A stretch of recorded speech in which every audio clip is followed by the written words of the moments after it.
1 फरवरी साल का वो दिन होता है जब मजदूर से लेकर मिडिल क्लास तक सबकी निगाहें टीवी पर टिकी होती हैं।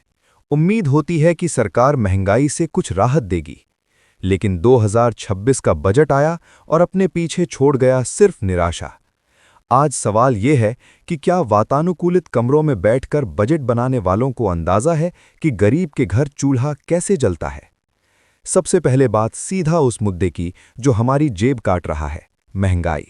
हम उम्मीद कर रहे थे कि खाने पीने की चीजों पर टैक्स कम होगा, लेकिन हकीकत देखिए, चीनी और तेल के दाम आसमान छू रहे हैं। चीनी के दाम दिन ब दिन बढ़ रहे हैं और कुकिंग ऑयल हमारी जेब का तेल निकाल रहा है।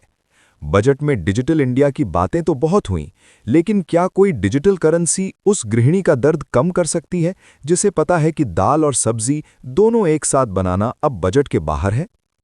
दूसरा गंभीर मुद्दा है पेट्रोल और डीजल। सरकार भूल गई है कि डीजल सिर्फ गाड़ियों का ईंधन नहीं, अर्थव्यवस्था की नसें हैं। जब डीजल महंगा होता है तो ट्रांसपोर्ट महंगा होता है, और ट्रांसपोर्ट महंगा होने से आपके घर आने वाली सब्जी और राशन अपने आप महंगा हो जाता है। बजट में फ्यूल टैक्स पर खामोशी साधी गई। गरीब आदमी काम पर जाने के लिए भी सोचे, ऐसी नौबत आ गई है। तीसरा और सबसे भावुक मुद्दा, किसान और कर्ज माफी।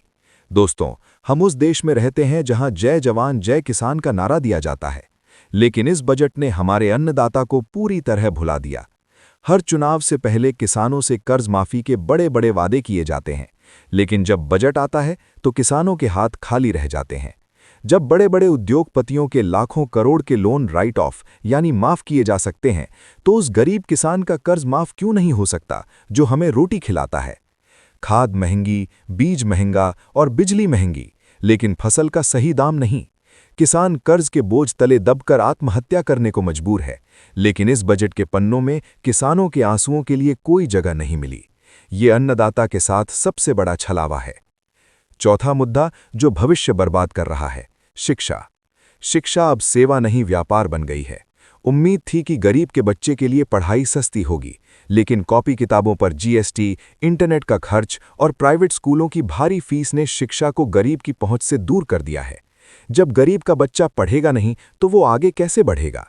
ये बजट शिक्षा को सिर्फ अमीरों का विशेषाधिकार बना रहा है। पांचवा मुद्दा, बिजली और टैक्स। बिजली के बिल में सरचार्ज और यूनिट के बढ़ते दाम गरीब को अंधेरे में रहने पर मजबूर कर रहे हैं। माचिस से लेकर साबुन तक हर छोटी चीज पर टैक्स बढ़ रहा है। आम आदमी की जिंदगी सिर्फ 2 कामों में बीत रही है, कमाना और टैक्स भरना। बदले में न अच्छी सड़कें मिल रही हैं, न सुरक्षा। और सबसे कड़वा सच, अमीर और अमीर हो रहा है, गरीब और गरीब। बजट के आंकड़े गवाह हैं। कॉर्पोरेट टैक्स कम किए जाते हैं ताकि बड़ी कंपनियां खुश रहें, अमीरों को रियायतें मिलती हैं, लेकिन उस मजदूर का क्या जिसकी दिहाड़ी नहीं बढ़ी। ये बजट अमीर और गरीब के बीच की खाई को और गहरा कर रहा है। बजट के दिन आत्मनिर्भरता की बड़ी बातें हुईं, लेकिन जब जेब खाली हो, सर पर कर्ज हो और महंगाई कमर तोड़ रही हो, तो आदमी आत्मनिर्भर कैसे बनेगा। आज आम आदमी खुद को ठगा हुआ महसूस कर रहा है। उसे लगा था अच्छे दिन का वादा पूरा होगा, लेकिन हाथ लगी तो सिर्फ मायूसी। अंत में बस इतना ही, सरकारें आती हैं, बजट आते हैं, लेकिन गरीब और किसान की किस्मत नहीं बदलती। अब हमें सवाल पूछना होगा कि आखिर कब तक विकास के नाम पर गरीब की बलि दी जाएगी। अगर आपको भी लगता है कि इस बजट ने आम आदमी और किसान को तोड़ा है, तो अपनी आवाज जरूर उठाएं। जय हिंद।